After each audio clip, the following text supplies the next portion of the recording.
welcome to this episode of Lead the Machine on location here in Nashville, Tennessee. I'm incredibly honored to have Brian Duperreault join me. He is currently the executive chairman of Cedar Trace. Previously, he was executive chairman, and then previously to that, CEO of AIG. Also held CEO roles at Hamilton, Marsh & McLennan, and ACE, which is now Chubb. So, Brian, just thank you so much for sitting down with me and talking about all things talent and AI. It's a real pleasure to have you. Thank you. Great on to the be episode. Here. So, if we go back to the insurance careers movement, which is now in its 11th year, and we're here at this Emerging Leaders Conference now in its 8th year. When we started this, I think we all agreed that insurance was kind of facing a talent crisis. We were looking at things like only 5% of college students consider a career in insurance. Mm-hmm. Insurance had a workforce 30% older than an already aging workforce with so many baby boomers facing retirement. And I think we're all looking at each other like, who's going to take these jobs? Right. And the industry's been so good to so many of us. I know you in particular. How are we going to make sure it's left in a good way and we bring really great talent right into insurance? And then, of course, technology. So as technology evolves and there's been major technology transformations, how are we going to recruit more technologists into the industry to help the industry modernize, create a more digital consumer experience, right? All the things that any industry, needs to evolve. So that was kind of the stage that we were sort of facing. And you had just, I think, come out of retirement. I don't know if it was the first time or second time to start Hamilton Insurance at that time. And I think you sort of looked at, where do you want to make an impact beyond the company that you were running? Why did you choose talent as one of those things that was so important to you? Well, look at it's always important. Talent's always important. I think I focused on it because Wendy Davis Johnson, who authored the book about me and was working for me at Hamilton, came forward, with this, information, and it was just so clear that something needed to be done. I mean, this, the demographic collapse almost of the industry, was pretty stark. I mean, we've always had problems, recruiting people. Nobody really. I mean, I always wondered if someone said, I always wanted to be in insurance. I always thought they were suspect to begin with, right? So it's a kind of a career that isn't necessarily resident out there, right? So we had that problem. We've always had problem recruiting. Now we had this big issue with, all the baby boomers retiring. And then you mentioned the technology, which I thought was very significant because, the people in the industry at the time, and even those who were going to stay, not the ones who were leaving, were not necessarily technologically savvy, not the way it seemed we had to be. And so if we didn't get this talent in, particularly ones who were, schooled in, the technology of the future, we were really going to be behind. I mean, it was going to be an issue anyway, but this technology thing really, I thought, pushed me over the edge. Anyway, so I said, let's get involved. I mean, it's kind of hard to say no to Wendy anyway, so I said yes. I agree with that. And, I've spent my career in technology and data analytics and then, entered insurance. It was 2012. Actually, my first job was in insurance in 1993 when I got out of college, and then left the industry, did a lot of technology, e-commerce, came back to insurance to, be part of Valent Analytics. And one of the things that I noticed was we were selling predictive analytics, leading edge sort of stuff at the time, and there was nobody on the other side of the table who understood what we did. So it just felt like voodoo magic. And I was like, we really need to get some technologists. Could you spell that? They said, anyway. So it was so needed that technologists came in, to the insurance industry. One of the things that was so amazing when you and Wendy said yes was this idea of elevating talent, that it's not just a HR recruiting function, that this is a CEO C-level strategic imperative. And not only did you come, but you brought a lot of your colleagues with you, and having you as CEO ambassadors rally the entire industry. So maybe you could talk about why you think every CEO should look at talent as a strategic imperative.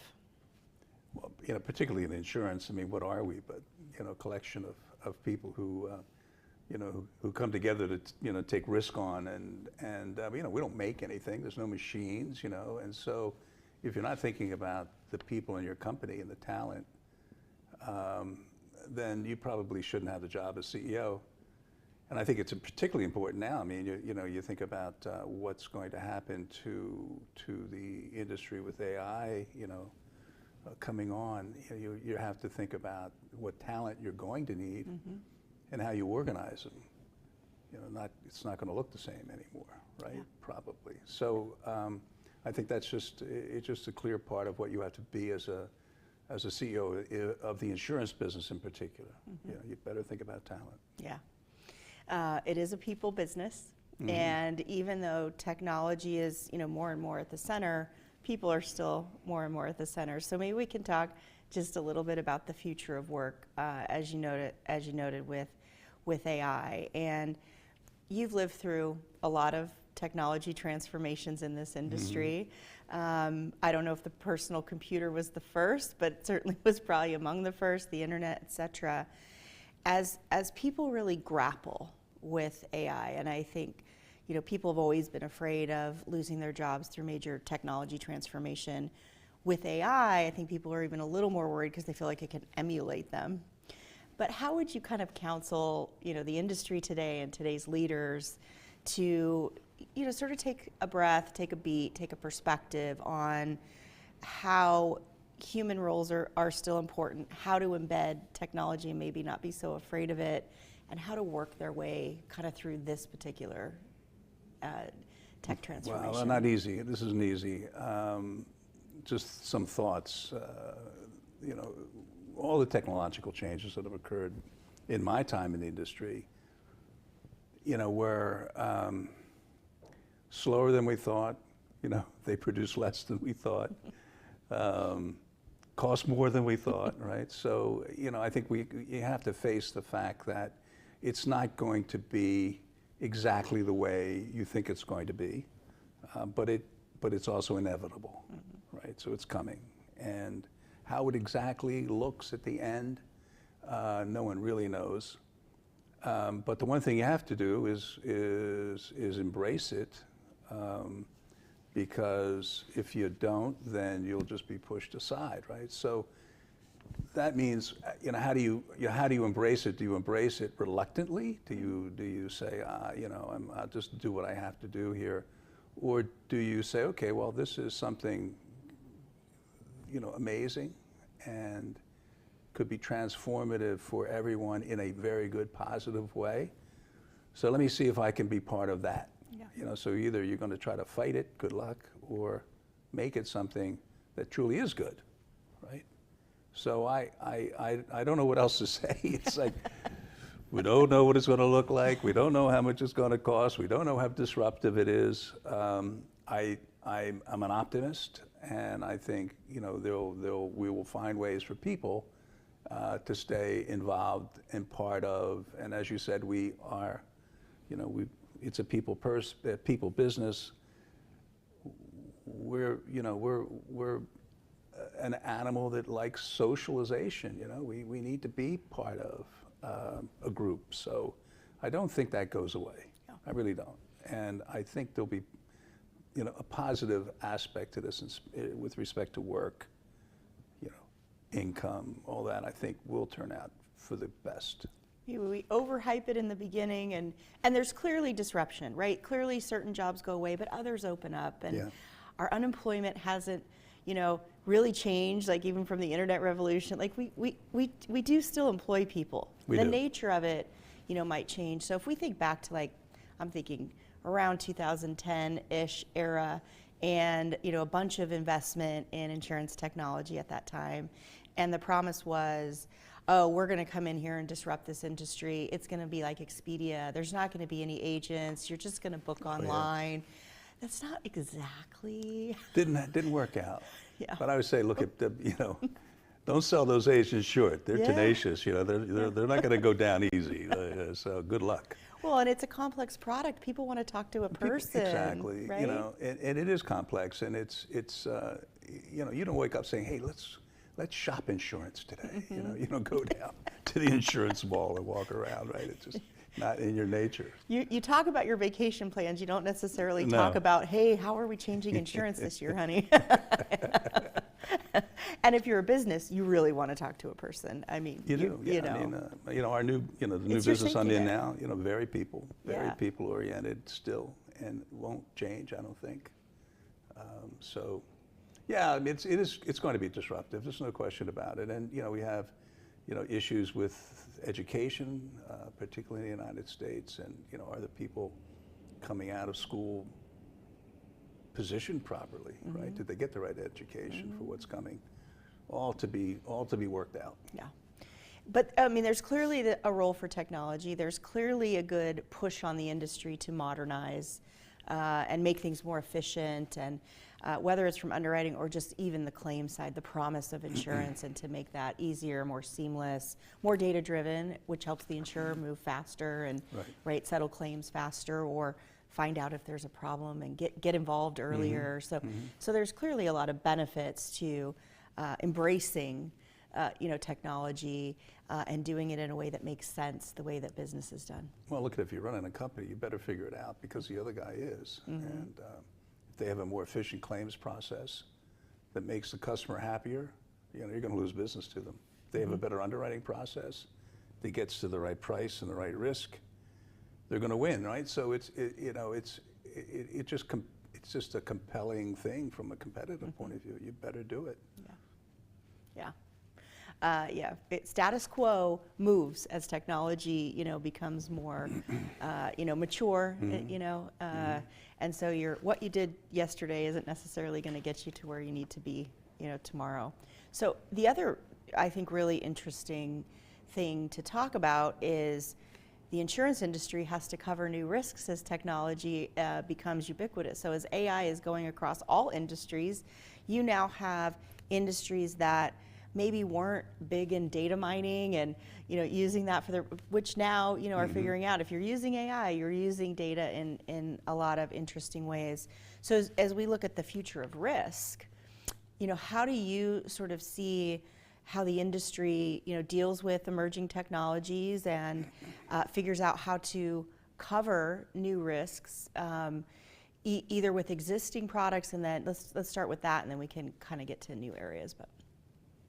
Well, I don't know about existing products. I mean, the insurance process is a pretty simple mechanism, right? It's pooling, right? So that you get not everybody gets hit, and you spread out the cost, and it's a very efficient product, and that hasn't changed in forever, right? So when you think about technology changes, does it make the world safer? Maybe in some ways.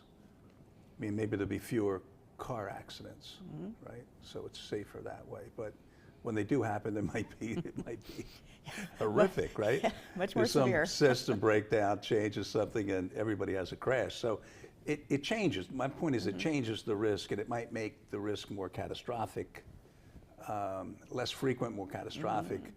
I think there's going to be a balance. So I don't think the world's safer.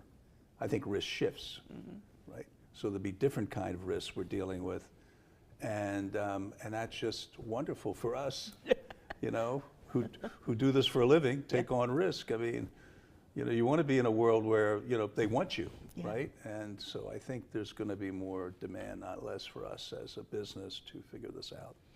So as the internet has taken over, cyber risk has become a bigger thing. Do you see kind of new coverages, new product lines coming as a result of what AI might bring in terms of how industries and companies operate?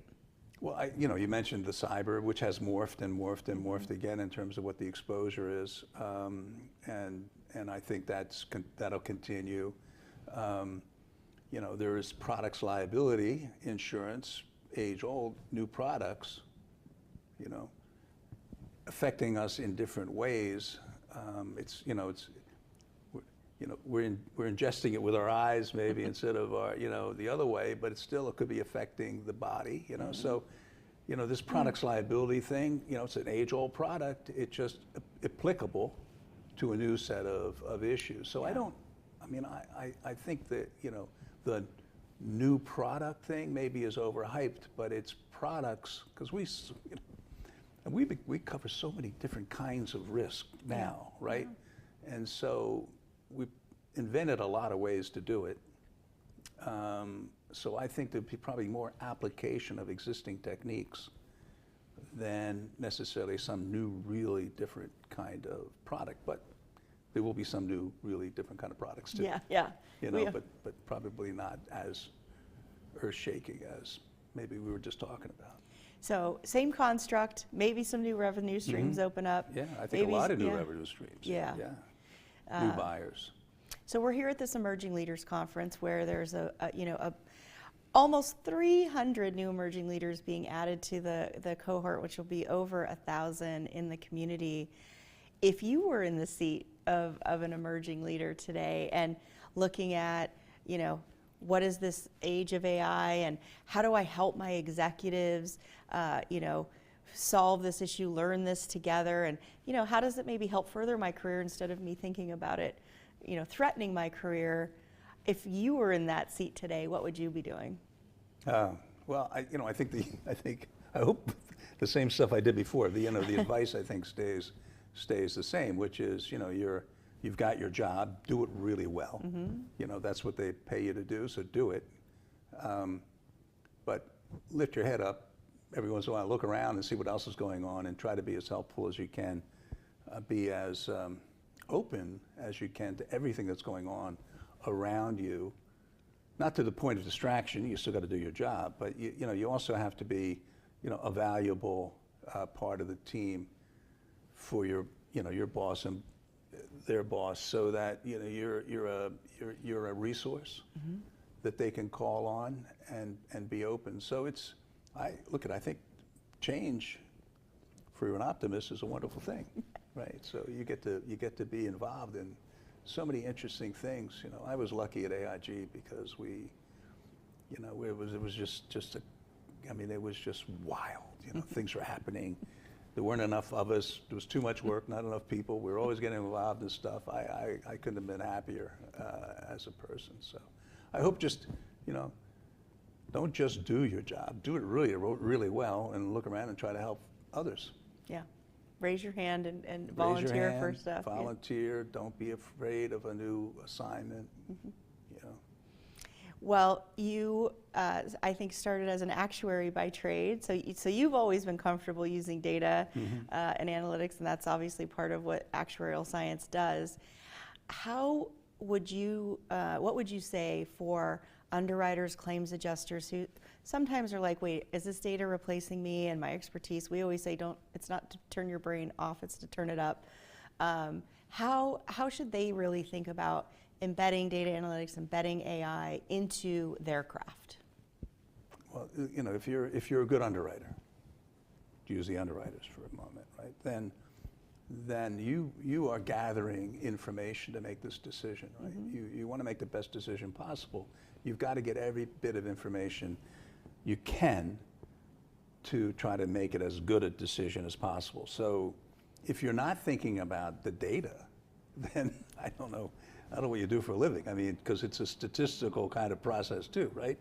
It's a bit of gambling, it's odds. You're trying to figure out what the odds are, the potential for this outcome versus that.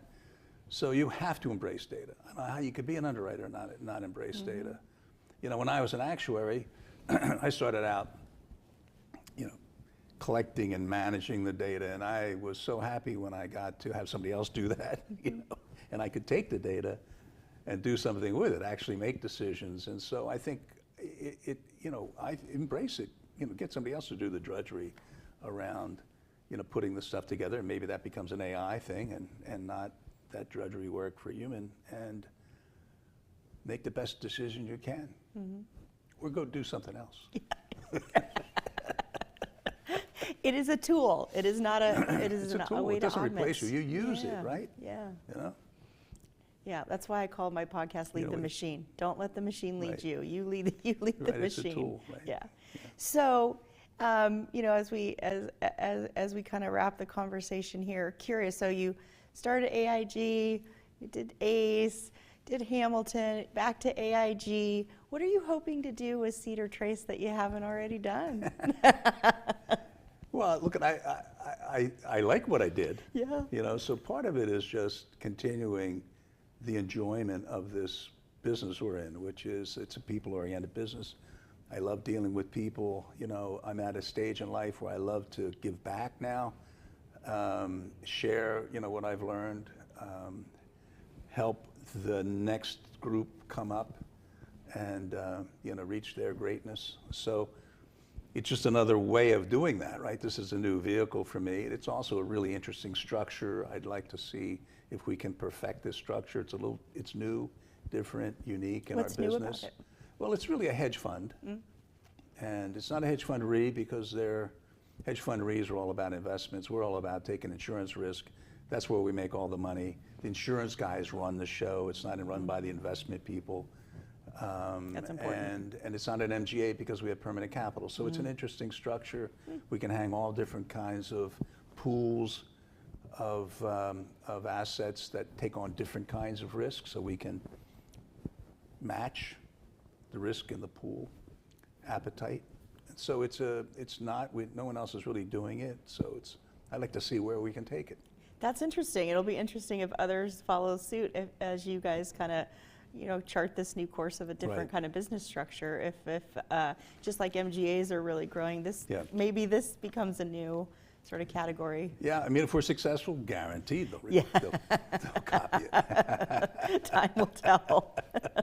Well, it's great that you continue to be energized by giving back. You certainly helped the Insurance Careers Movement and the Emerging Leaders Conference raise the gravitas of talent in the industry, how important it is to focus in on people. I want to just thank you again for all the support and all the things that you've done to lend your experience and reputation to what I think is a pretty cool thing in this industry, where we're really focused on getting the people in, getting them in from new sectors like technology, and then making sure that we keep them.